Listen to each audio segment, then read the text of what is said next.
Hey, campfire crew, let's get it on.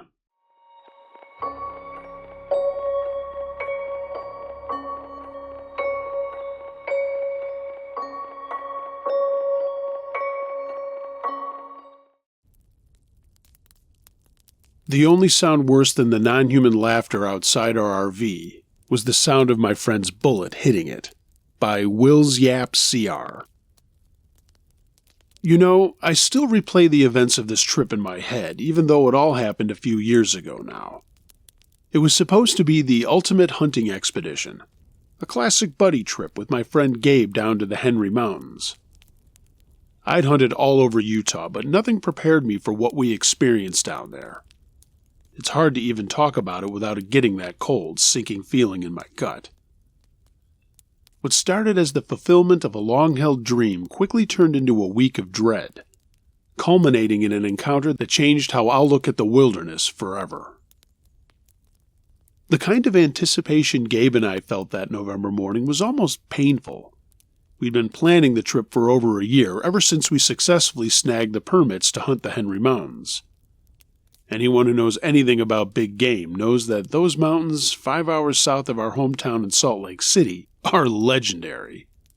They hold giant mule deer that rival anything in the Rockies, and a genetically pure herd of bison you can't find anywhere else. Those permits felt like lottery winnings, and we were practically buzzing as we packed up the RV for the long drive down. The air was crisp and cold, already smelling like winter, even though the official snow hadn't yet hit. We talked smack the entire drive, arguing over who would bag the bigger buck, fueled by stale gas station coffee and the sheer excitement of finally heading out to the high desert. This wasn't any normal hunting trip. It was a pilgrimage. We finally found our spot, pulling the RV up near a dramatic cliff face. The view alone made the 5-hour trek worth the time and expense, and looking east, the expanse of Utah's canyonlands unfolded into a breathtaking panorama. The light was starting to turn golden as the sun dipped, painting the rugged landscape in a hue that honestly stopped us in our tracks.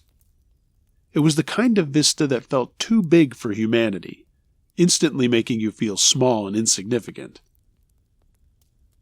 We started setting up our basic camp, and right away we felt a difference in this place. It wasn't just quiet. It was heavy.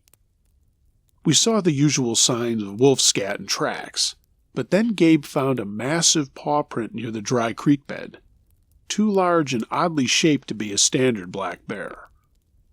It was unsettling, but we shook it off as a mountain lion or maybe just a misidentified bear. Our goal was to get the camp secured before dark, so we were running lines for a canopy and hanging up some powerful LED lanterns. And that's when I noticed it. Hanging low from a branch of an ancient juniper tree was a crude and disturbing object. It was a totem made of old dry sticks lashed together with leather strips and covered in faded feathers. It looked old and intentional, and we both stared at it for a moment. Native folks probably used it for a blessing or something, Gabe mumbled, already pulling it down.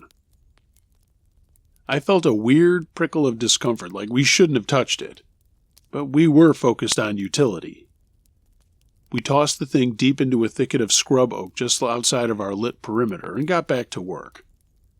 As soon as that totem left the tree, the quiet atmosphere turned sharp, like a dropped knife. The trouble started almost immediately after we discarded the strange marker. But it began subtly, with faint ambient sounds that we initially dismissed as the wind playing tricks. But soon it evolved into something more focused, like whispers. They weren't loud enough to make out. Just a low, indistinct murmur, like someone speaking a language we'd never heard, and just beyond the edge of our hearing. It was constant. A low-level static that frayed at our nerves.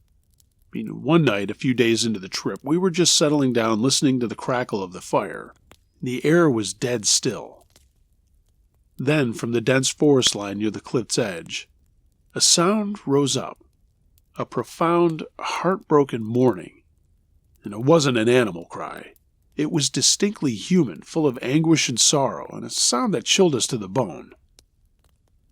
It didn't last long, maybe 20 seconds, but the silence that followed felt absolute. It was crushing. Another evening, while we were around the campfire enjoying a much-deserved dinner of chili and cornbread, the forest ripped open with a horrible, piercing scream. I've heard injured animals before, and that definitely was not an injured animal. It was prolonged and guttural, ending in a choke. We grabbed our rifles, hearts hammering, and searched with flashlights, but there was nothing. No tracks, no disturbed brush, just the same oppressive silence that seemed to swallow the sound whole. There were other nights, too, when we'd wake up to the rhythmic beat of drums and deep rhythmic chanting, like some sort of ancient ritual or dance party was happening just out of sight in the deeper woods, invisible behind the veil of night. It was becoming clear that whatever this presence was, it was trying to mess with our heads, and trying to lure us away from the safety of the RV. The most chilling example of this was the night I was jolted awake by Gabe violently shaking my arm. "Will, wake up! Do you hear that?" My ears were ringing in the dark silence, and then I heard the unmistakable thin cry of a baby. It was coming from the trees. We spent an agonizing hour trying to find the source, eventually calling search and rescue, convinced there was a lost infant freezing out there. SAR arrived hours later, searched, and found absolutely nothing, and they looked at us like we were crazy. The next afternoon, the thing tried to trick me directly. I was cleaning my hunting rifle, doing some final checks, when I heard Gabe's voice calling my name excitedly from the edge of the woods. "Will, come quick, you gotta see this. I found something cool." He was motioning rapidly for me to hurry. I secured the rifle and took 3 steps towards him when a voice, clear and solid, said right behind me, "Hey, Will, where you going?" I spun around so fast my neck cracked. And there, standing just outside the RV door, was the real Gabe, looking bewildered and wiping grease from his hands.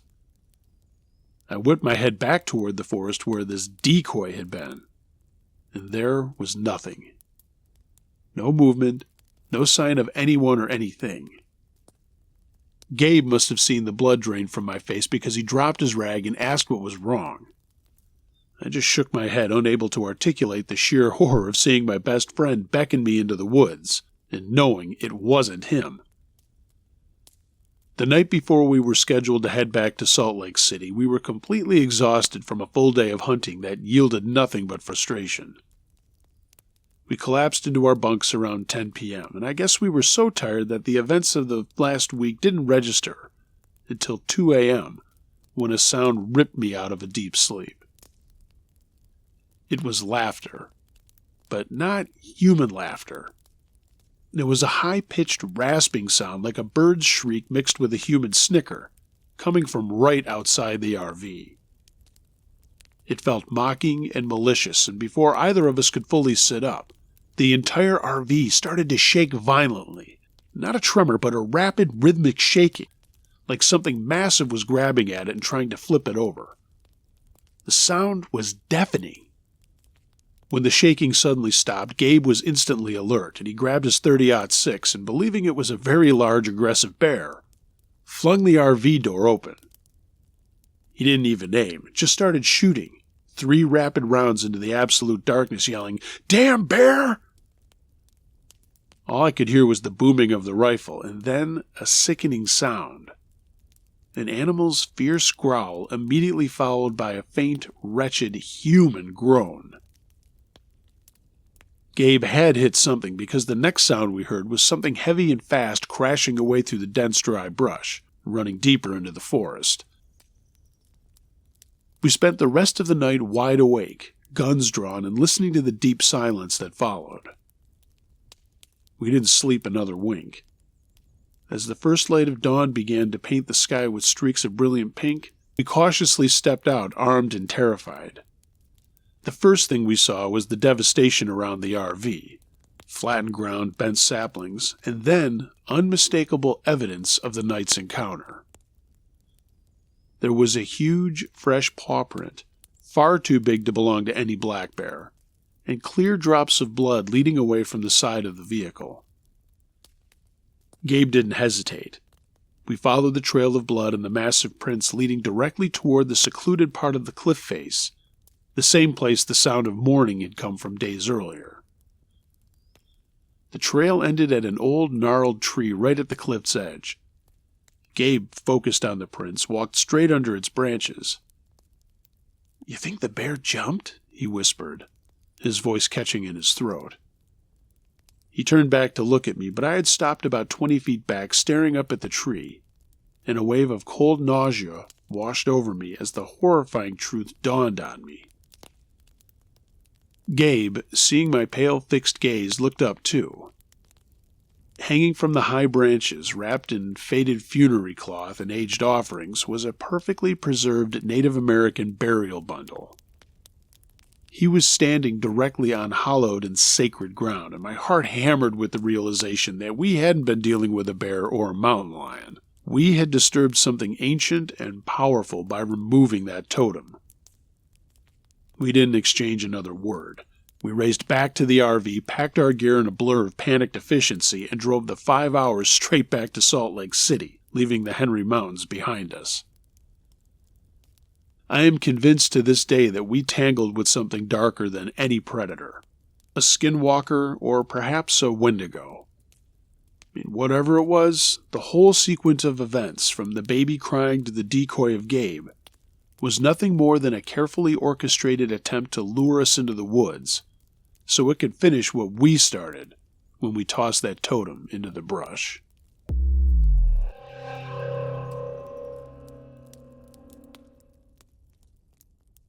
I experienced a SWAT raid for murder when I was 15 by Skyfully. For the privacy of those who were involved, I'll be changing the names of everyone. When I was 15 years old, I met my now ex-boyfriend. He was a year older than me, but I was best friends with a girl he had known forever. I'll call him Theo. He and I had been around each other often because we shared the same friend group. I knew that he had a rough past and liked to drink and smoke, which I didn't. But I never had an issue with it because we were all in high school, and in my crowd, I was the odd one out for not doing so. I also knew his best friend Mitch because we went to the same school, but knew about their own group who consisted of Theo, Mitch, Tommy, and Rich, who I wasn't too familiar with. Tommy and Rich were into heavy drinking, heavier drugs, and also stole and broke into small local restaurants that had liquor licenses. I wanted nothing to do with those two from the start, and my ex never pushed it, so it was never an issue until the night it became a very big issue. I should mention here that we all lived in a very safe town. The only big news really was people getting busted for drugs because it was a port city. I had grown up states away in a very big city where we nicknamed the 5 o'clock news the murder show, but here, even a non-fatal stabbing or unarmed robbery was pretty much the maximum of violence. So, after school one Friday, Theo, Mitch, and I were hanging out at a mutual friend's place. I'd noticed Theo being quite tired at school, saying he had been with his friends drinking the night before, while Mitch hadn't shown up at school but came to hang out, which I didn't think about too much besides the fact that he wasn't wearing the normal red hoodie he wore every single day. Everyone besides me had started drinking a bit while we all chatted and hung out. Maybe 20 minutes into it, Theo got a frantic phone call from his mom asking why the police were at their house looking for him, and Mitch, and they both looked at each other with the most dread I have ever seen, even still 10 years later. Before anyone could respond, we heard his mother start scream-crying over the phone. "Oh my God, Rich is dead! Why is he dead?" My stomach instantly dropped. His mom said she was coming over immediately to get him and Mitch. The room was deafeningly silent. I remember wanting to ask so many questions, but at the same time thought it better to just stay quiet and know nothing. After what felt like an eternity, we all decided to go down to the first floor from the third floor we'd been on. I was the last one to file down the stairs to the first floor, but before I could, the front door burst open and around 12 cops, all in full gear, guns out, stormed in yelling for all of us to put our hands up and slowly lay down on our stomachs. When 2 officers started cuffing us, the rest started clearing each room, and I remember feeling like this all couldn't have been real, not even thinking about why it was happening, but even still trying to even comprehend that it was even happening. We were let outside, and Theo and Mitch were held on the ground while a separate officer was allowing my other friend and I to be seated on a step after searching us. These are all the parts I vividly remember. I wasn't angry, scared, or really anything because it all happened so quickly that I couldn't even process it. All I knew was that I had just had a gun pointed at me for the first time in my life, and that Theo and Mitch knew a lot more than anyone else. At some point, all of the cops had left the house, placed Theo and Mitch into different cop cars, and were uncuffing my friend and I, who still just sat there in disbelief. I didn't know if this had all been 10 minutes or 3 hours. I felt nothing. It wasn't until a few days later that I got the whole story. The night before all of this, Theo, Mitch, Rich, and Tommy had been busy. First, they'd gone around looking for unlocked cars to steal out of, and by the 3rd car, they discovered and stole a loaded gun. The next stop was a local restaurant bar where they proceeded to steal as much liquor as they possibly could. And the 3rd stop was back to Tommy's house to drink as much liquor as humanly possible.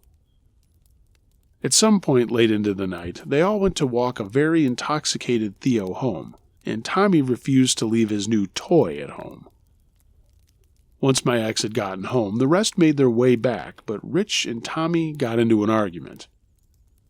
Without hesitation, Tommy shot and killed Rich in the street, who was standing right next to Mitch, who was instantly covered in blood. They both ran. The street it happened on was residential, and 2 different houses got it all on security cameras.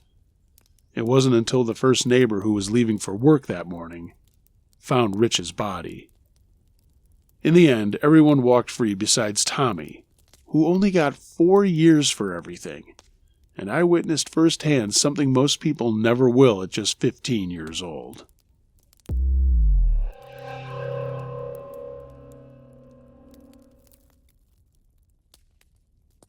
I Hate Addicts by Anonymous. My wife and I bought our first house in February of 2010. We immediately fell in love with it as soon as we laid eyes on it. It had everything we wanted, plus a few extras. For the first month, everything was great. Lots of painting and decorating, and getting it just the way we wanted. Then, weird things started to randomly happen. First, it was small things, like things upstairs being moved. Put in completely different rooms than where they belonged. I chalked it up to my wife just forgetting to put things back where they belonged. But the house also started to creak, pretty loud. It was a fairly new house, so I just figured it was probably settling, as most new houses tend to do. One day, the wife and I were preparing dinner in the kitchen. Our stairs sit right next to the kitchen entrance, so any noises upstairs are clearly audible in the kitchen. I turned off the water at the sink, and as soon as I did, we both heard a cough. We don't have kids, and no one was visiting. The windows were all shut, and the television was not on. This sent the coldest chill down my spine, and I could feel the blood running out of my face. I looked at my wife, and she too had gone pale and had this look of absolute fear. Someone was in our house, and they were upstairs. I quickly grabbed the sharpest knife I could find, and my wife called the police. I walked to the bottom of the steps and stood silently, and then heard a loud pop and creak, just like the ones I had always heard the house make. My hands were shaking, and my wife was whispering to the 911 operator, telling them that we thought we might have a robber in our home. The police arrived in minutes. Thankfully, they'd been patrolling nearby. The officer walked slowly up our stairs with his gun drawn, and he called out, "This is the police. Is anyone upstairs?" There was no response. I was behind him, walking up the stairs. We looked into the first bedroom and closet. It was empty. There was no one in the half-bath either. The last room is my office where I have my PC, and no one was in the room or closet there. I started to feel the tension ease away and felt like a complete tool, making this officer search the house only to find nothing. We turned to walk out of the room, and right above us, a creak. I just about shit my pants. In my office closet, there is an attic access. The officer pulled the steps down and again called out, "Is anyone up there? This is the police." There was no response. The officer turned on his flashlight and peeked his head up. He found a man in his 40s kneeling there in the attic, looking dead at him. With his gun drawn, he told the man to come out and put his hands behind his head. Obviously, the man was arrested. He didn't say a word the whole time and would not look anyone in the eye. He was scruffy-looking and had dirty clothes on, and me and my wife were freaking out. I don't think either of us have ever gotten over it. After questioning the man in the police station, we found out that he was a homeless man who found refuge in the house while it was still on the market. He said the doors were unlocked, and so he stayed there. Apparently, a realtor must have forgotten to lock the door after showing someone the house. He said that when people would come to the house, he would hide in the second-floor attic. After we bought the house, this guy was still living in it for an entire month, without us even knowing. It really freaks me out, just thinking about it still.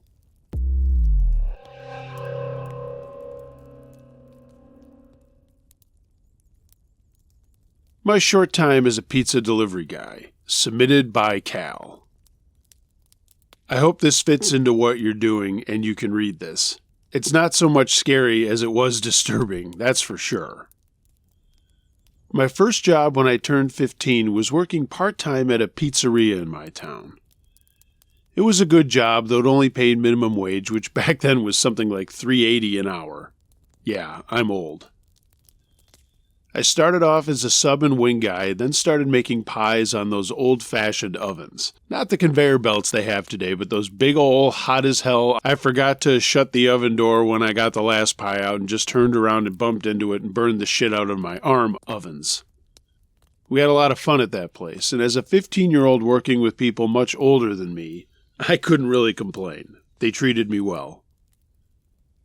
I worked there for 2 years, and when I turned 17, I got my driver's license and also inherited my great-uncle's Delta 88. It was awesome. That thing felt like it was 40 feet long and weighed about 15 tons. Just a little different from the cars today. But any of you old-timers out there who remember that kind of car, you're probably smiling right now.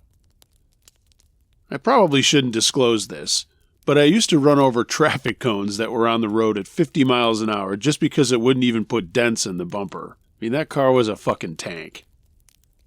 Anyway, as you can imagine by the title of this story, I stopped working in the inside of the shop and became a delivery guy. Delivery really isn't so bad, even though people say, "Oh, you're beating the hell out of your car." I mean, it was true, but sort of. I mean, yeah, I was driving it a lot, but the car was in really good condition, and I kept it that way, outside of my stupid traffic cone stunts. I enjoyed the job because I could just get out of the pizzeria for a while, listen to tunes, have a smoke, and it was enjoyable. I'm going to tell you about 2 incidents that I had. One that actually made me quit. At first, I didn't have any issues. It was simply getting the orders and then getting them out to customers within 30 to 40 minutes, getting back, loading up again, and making sure I wasn't carrying a ton of cash when I went out. That was a rule my owner had. He'd had enough experience of guys getting into trouble, whether they were getting jumped for the money or sometimes even spending it and then coming back and fucking up the till. So this one time, I got an order for a kind of shady part of town. It was a Friday night and was close to closing time for the pizzeria. If memory serves me correctly, I would say it was a little before midnight. I got the pie, got it in my car, and it was the only stop that I had, so I didn't really have any money on me, maybe 20 or 25 bucks. I got to the house and parked in front of the house next door, and brought the pizza up to the front door, and it was a real sketchy-looking pothead opened up and mumbled, "Hey man, is that my pie?" I said, "Sure is, that'll be $9.50. He gave me a 10, told me to keep the change, and closed the door. And I thought, oh boy, big spender. But I didn't say anything. I mean, it was the end of the night, and yeah, 50 cents is a pretty shitty tip. But that was a rarity. I usually got tipped pretty well. Anyway, the more important part is that my short walk back to the car, I had to cut over on a driveway that I'd noticed walking up to the house. I'd noticed it was super dark between them. I mean, it was midnight. But I never heard the guys coming from the other side of the street as I looked down that dark driveway. Next thing I knew, 2 guys had jumped me from behind and one got me in a headlock, telling me, "Give me your money, give me your money." I realized that though I did have that 20 or 25 bucks somewhere on me, I couldn't remember which pocket it was in. So I told him, "All I got's what's in my back pocket, man. That's all I got. That last guy didn't tip shit." The dude jammed a hand into my back pocket and pulled out the 2 quarters and said, "You've got to be fucking kidding me." Then he threw me to the ground, kicked me in the stomach really hard, and both of them took off into the night. I mean, he didn't really hurt me that bad, but getting kicked in the stomach sucks, and I felt like throwing up. For a second, I thought I was going to puke, but I regained my composure, got in my car, and got the hell out of there. I went back and told Rocco, the owner, what had happened, and he felt really bad. He told me to keep the money that I had left the store with, and then gave me the next night off, paid, which I thought was pretty cool. Working for a family-owned business sometimes has its perks, and that guy was a really good guy. Anyway, the truly scary story that I wanted to share was the last night I ever delivered pizzas. Still driving my Delta 88, I had to make a late-night run once again, except this time there were 2 stops. I got my orders, got in the car, and went to the first place, and there was no problems. It was a bunch of younger guys watching college football who gave me a really solid tip, which I thought was great. They also offered me some beer and weed and to hang out, but I just laughed and said, "Guys, I'm only 17. They laughed too, and I got back in my car for the last run of the night. When I got to the next place, it was in a 4-unit apartment building, 2 up and 2 down. I looked at my list and saw what apartment it was, and it was on the left side upper. So I went inside, went up the stairs and knocked on the door, which was already open halfway. I yelled out, "Rocco's!" and waited. No one came to the door. I pounded a little louder and yelled a little louder. "Hey, Rocco's! Your food's here!" Still nothing. So I gently pushed the door open a little wider and looked into the kitchen of the apartment. At the far end of it was a wall between the kitchen and the living room, and I saw a leg lying there on the floor. I yelled out, "Hey, are you okay? It's Rocco's and I have your food." The leg didn't move a muscle. I started to wonder if the guy was hurt or not. Not knowing really what to do, but not wanting to leave someone who might have been unconscious or hurt, I gently stepped into the kitchen and walked forward until I could see the entire body of a 20-something guy just lying on the floor passed out. I glanced around the room and saw a ton of beer bottles and a fifth of Jack that was almost empty. I gently nudged the leg of the guy and said, "Hey, Rocco's, I got your food. Are you okay?" He was breathing and snoring, so I thought, okay, fuck this, and decided to take the food back to the pizzeria.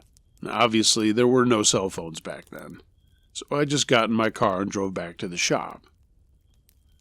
When I got there, it was only Rocco and his son, and I told them what happened, and I said, here's the food, and took the money out of my pocket to put back in the till and square up for the night.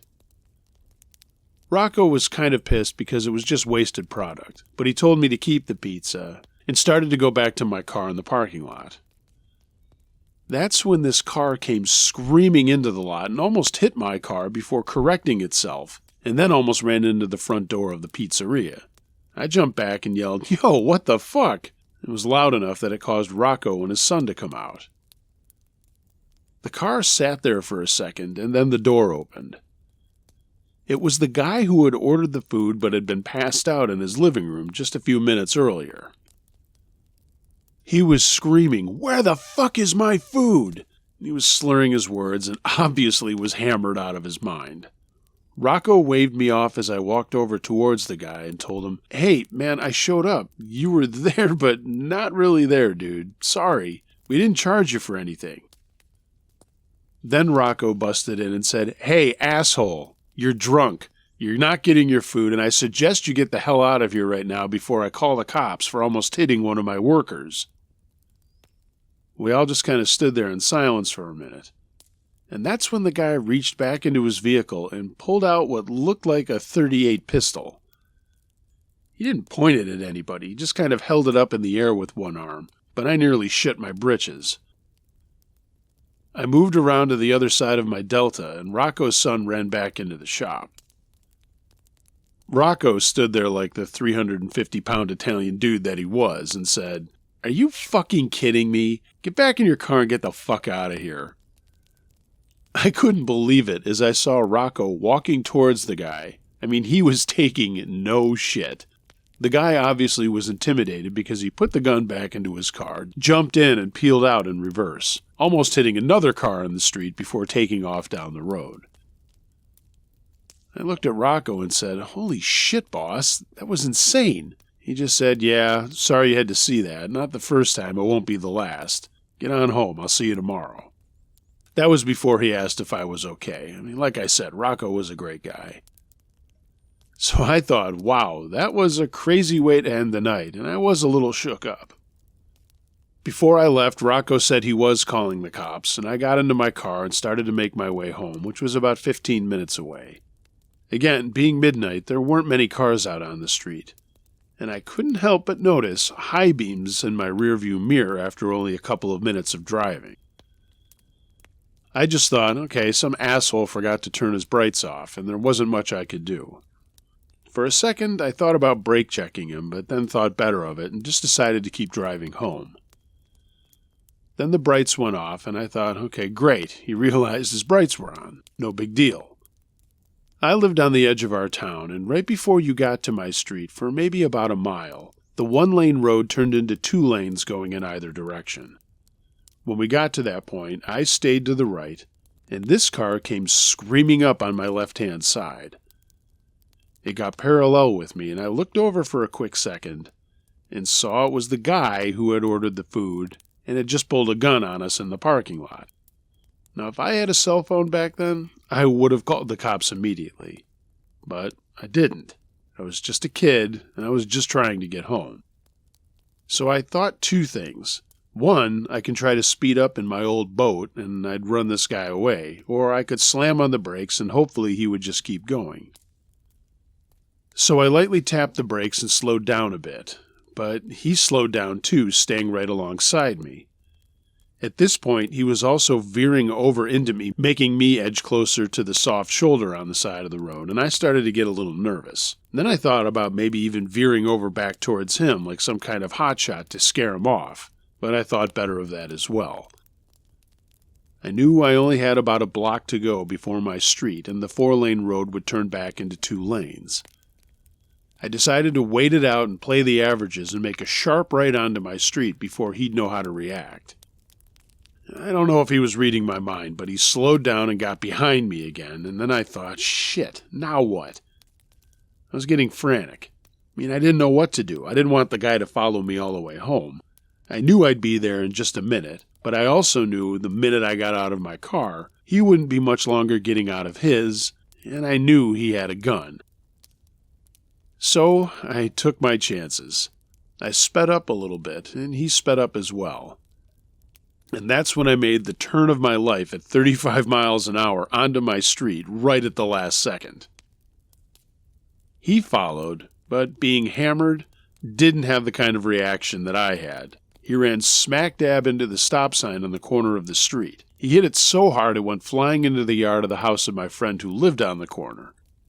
Obviously, he jumped the curb with a wicked bang and then plowed into my friend's bushes in front of his porch. I lived 3 houses down, got all the way back to my house before running inside and saw my dad still up watching TV.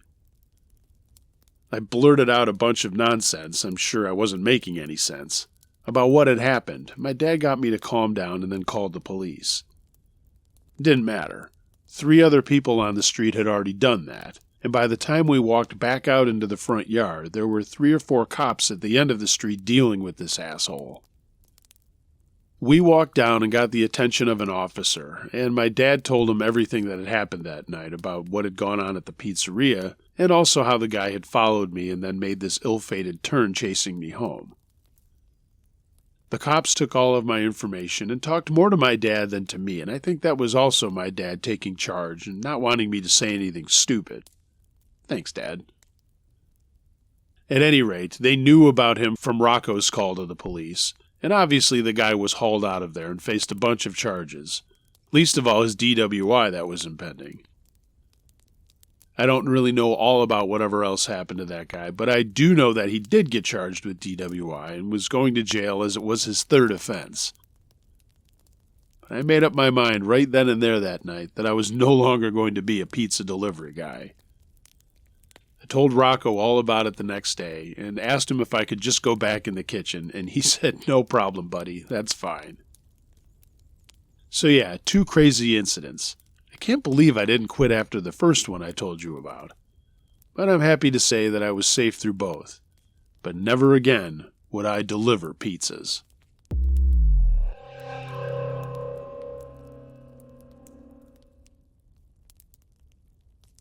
Frat House, submitted by Matt K. First off, I'll give you a little background information about the house. I won't mention the name of our fraternity, but the house is located in Cincinnati around the campus of U of C. The house was built in the 1890s for a certain prominent political figure, George Barnsdale Cox. He also led a gambling and prostitution ring using the house as a base. The 3rd floor was used in secret, so in case the police came to investigate. It used to be accessible only through a secret door. There's also a secret passageway that leads from our president's room out to the front door. Sometime during the house's brief history of prostitution and gambling, 2 prostitutes were murdered and buried in one of the walls. The bodies have since been removed. But now to the hauntings. There have been many true stories passed down since the house was bought by our local chapter in 1949. The first story that I can think of is the actual police report. One of the neighbors was walking his dog down the street when apparently he saw a ghostly figure wearing clothing from the Victorian area pointing a pistol out the 3rd-story window. Another strange occurrence around the house is the 3rd floor area. There, during a certain time in the summer, there's a stench of rotting flesh throughout the hallway of the 3rd floor. I haven't been in the hallway during that time, but many people, girls included, can attest to that phenomenon. This is said to have come from the rotting corpses of the dead prostitutes. A friend and current roommate of mine had a strange experience when he was going through Hell Week. During that week, all of the pledges slept on the cold floor in the basement. And one night, my friend had a nightmare that he was being dragged across the floor by a ghostly figure. In the nightmare, his friend at the time was trying to hold on to him. And when he woke up, he was several feet away from the original place he had fallen asleep. And his friend who was in the dream and was there sleeping with the group of pledges apparently had the same dream. The door into the room was locked on the outside to prevent any active members from bothering the pledges.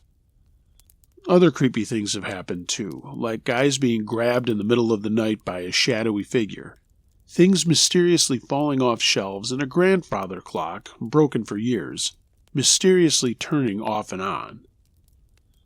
Most everyone who's been in that house has had a weird experience, and I myself still feel a bit uncomfortable going over to the house.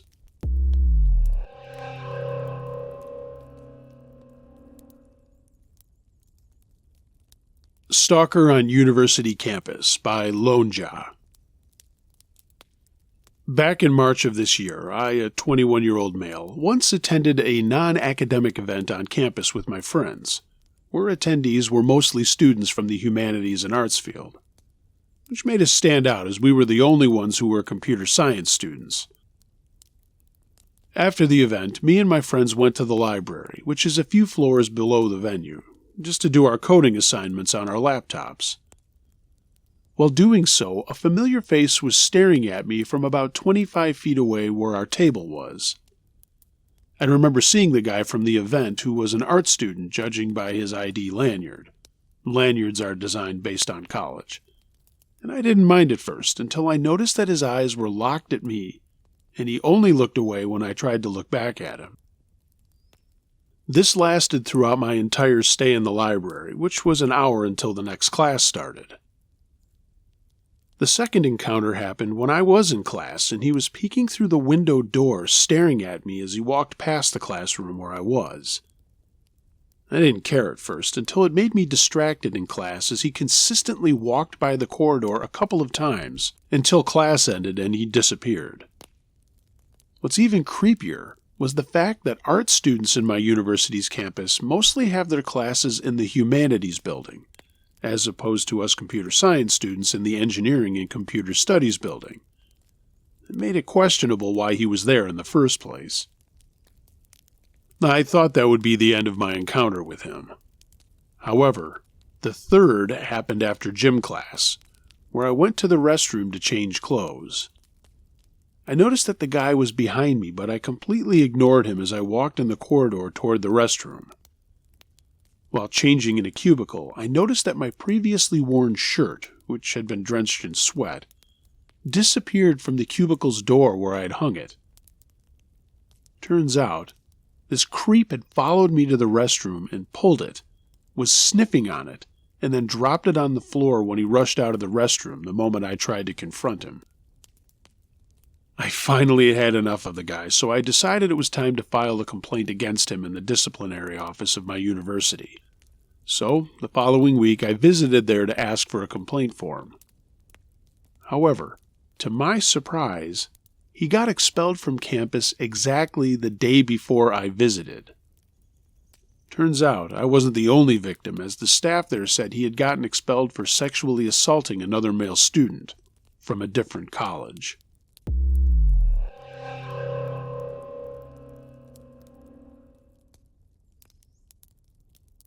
My One Creepy Camping Story by Milo304. I used to do a lot of camping trips with a friend of mine post-college. Most of our trips were in Montana, since that's where we both lived at the time, and that's where the story takes place.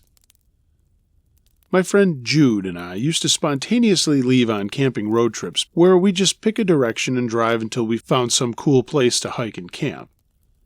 Sometimes we'd look up trails and add 1 or 2 day backpacking adventures to those trips.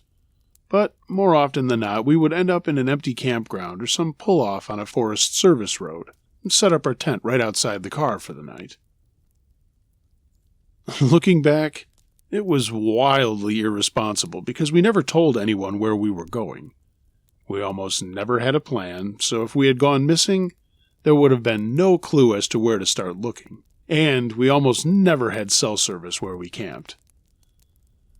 So, the creepy camping story I have happened in 2020, which was the height of Jude and I's spontaneous camping phase. I had taken a week off of work, and we wanted to go up to Glacier and hike and camp for several days, which we did. Since it was COVID, camping inside the park was not allowed, so we had to find random spots to camp every night. We stayed at one campground about 180 miles away from West Glacier on the way up, then found a different spot each night closer to the park.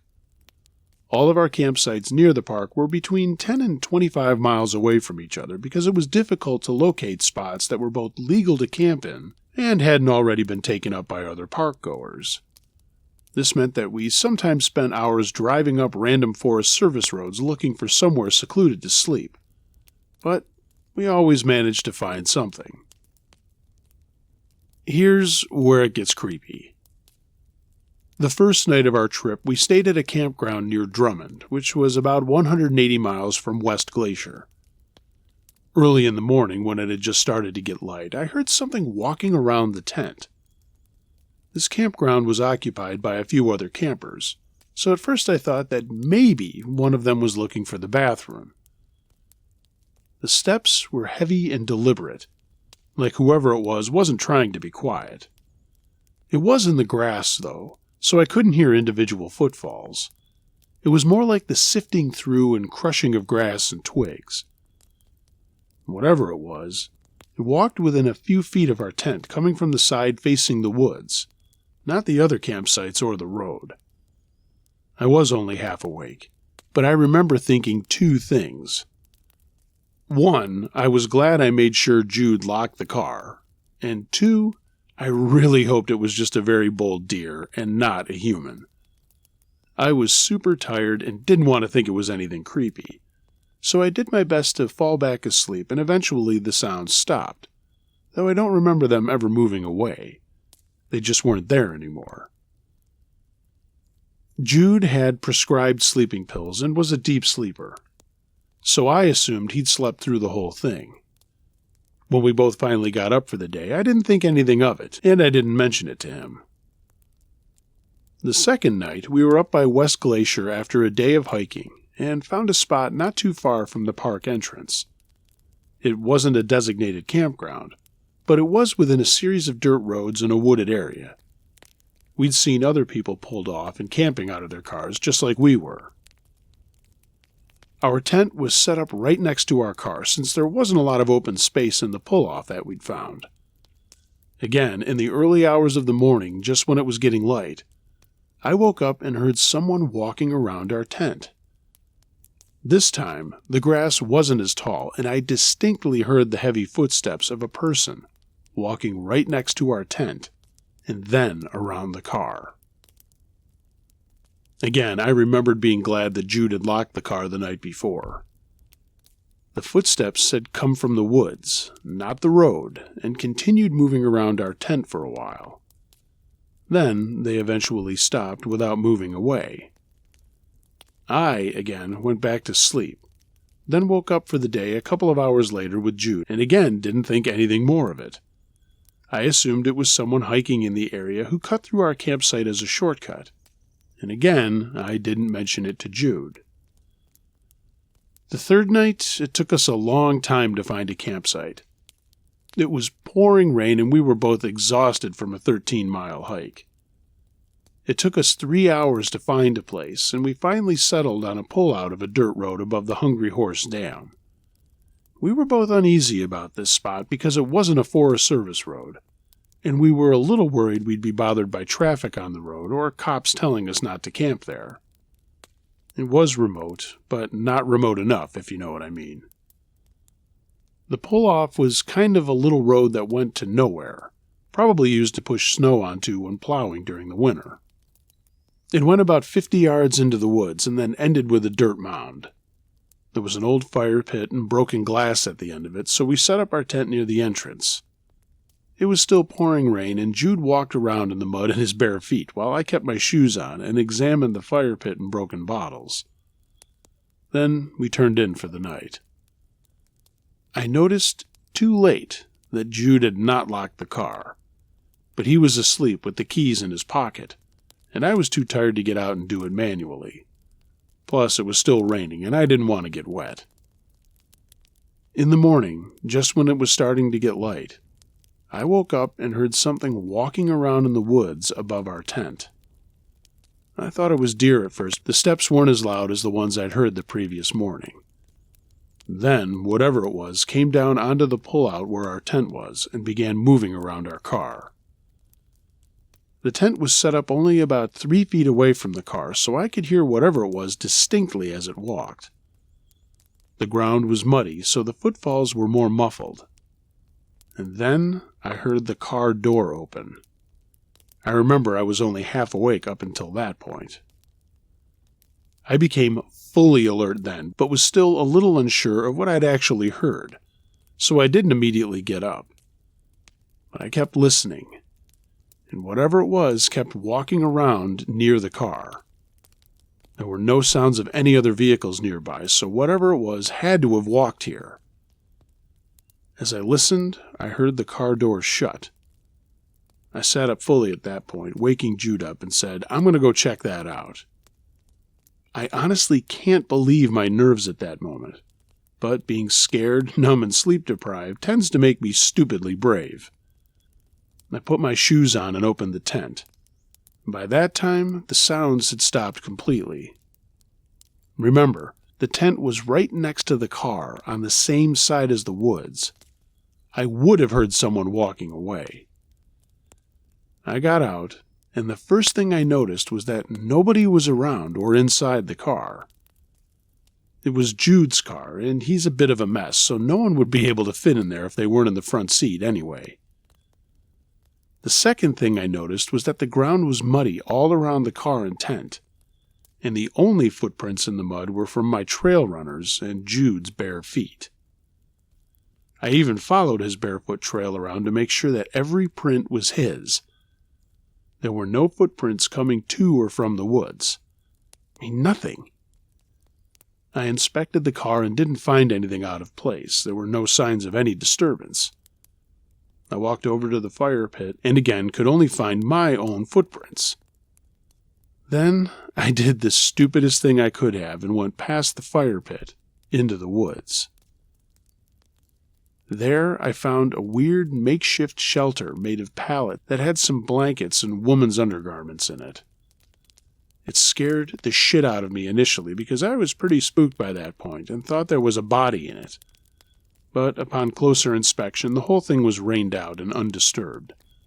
Nobody had spent the night there in quite a while. Even still, I didn't touch anything and only came within a few feet of the thing before turning around. I went back to the car and sat inside it while I waited for Jude to finish waking up. Then we packed up our tent and didn't mention it to each other at all that day. On the fourth night, we found a really cool spot below a dirt road on the west side of the park. We were briefly disturbed by a man walking into our campsite, but he just seemed like he was scouting out a place to camp with his family and didn't know we were there. That evening was otherwise uneventful, and we both went to sleep early because Jude wanted to catch the sunrise. I was afraid to miss my alarm, so I woke up in the middle of the night and immediately heard something moving around outside our tent. This time, it was right behind our tent, in the direction of the way we'd come, where we'd left the car. I remember being kind of annoyed that this thing had started up so late when all I wanted to do was sleep. Eventually, the sound stopped and I did fall asleep. In the early hours of the morning, we got up and broke camp before it got light. My alarm was loud and it woke Jude up too. And I forgot about the sounds I'd heard in the night and just helped pack up the tent, and I didn't mention it to him. I was pretty happy when we were finally inside the locked car and we were headed to our next destination, though. But I've always been a tad scared of the dark.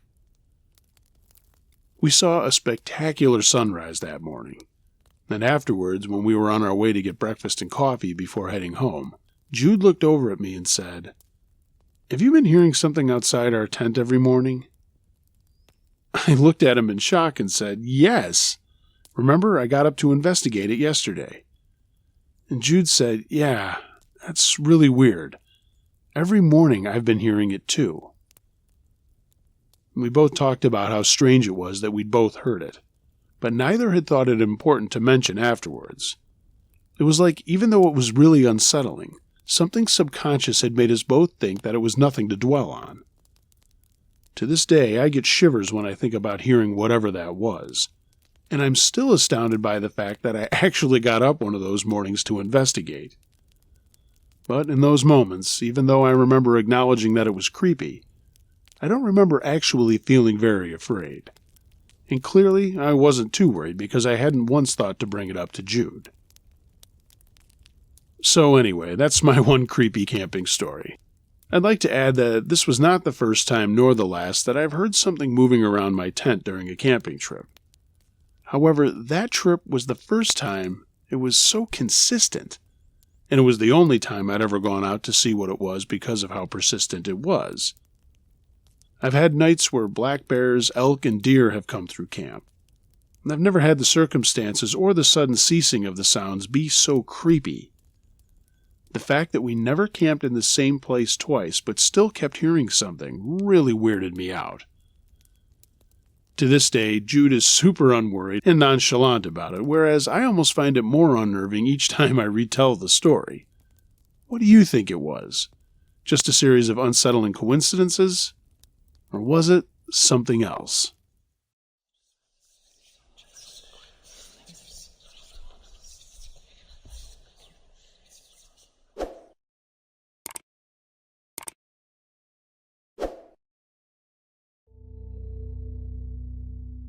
Hey gang, thanks for listening to this episode. If you have a true scary story of any nature that you'd like me to narrate, email it to unclejosh.truescarystories@gmail.com. I read them all. If you like what you've heard and seen and you're catching this on YouTube, give the video a thumbs up. Leave a comment. I'd like to know what you thought of the stories, and if you're not a subscriber, hey, why not subscribe? Tell a friend about the channel. All that stuff does help out with the algorithms. Follow me on social media, and if you'd like to take a step further in supporting what I'm doing, find a link in the description to my Patreon page, and consider getting yourself some Uncle Josh and Campfire Crew merchandise. A link to my TeePublic storefront is in the description as well. Everyone, be excellent to each other, and until next time, be wary of things that go bump in the night. It could be anything. A ghost, a monster, or the guy next door.